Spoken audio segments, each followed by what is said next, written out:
Kita memang tak boleh nak jaga hati semua orang. Sama juga orang lain. Mereka tak boleh nak jaga hati kita setiap masa.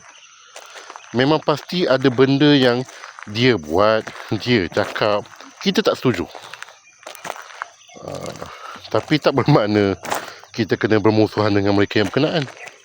Kita kena terima hakikat bahawa ada perkara kita tak boleh nak sepakat. We have to agree to disagree. Tapi janganlah disebabkan bila tak setuju tu makan hati, bengkak hati sampai menimbulkan amarah, benci, iri hati, dengki dan sebagainya. Lapangkan dada. Tak semua manusia sempurna. Kalau kita harapkan orang lain terima kelemahan kita, kesalahan kita, kita pun kena bersedia untuk buat benda yang sama untuk orang lain.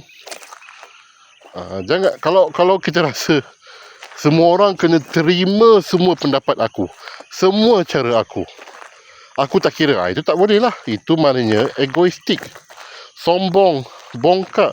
Kau rasa diri kau lebih baik daripada semua orang.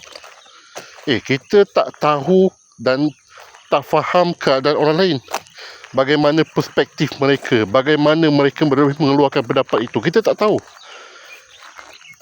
Jadi begitu juga dengan kita.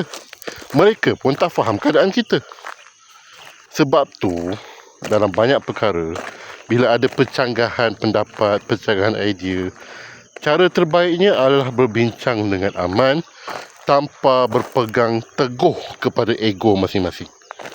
Okey?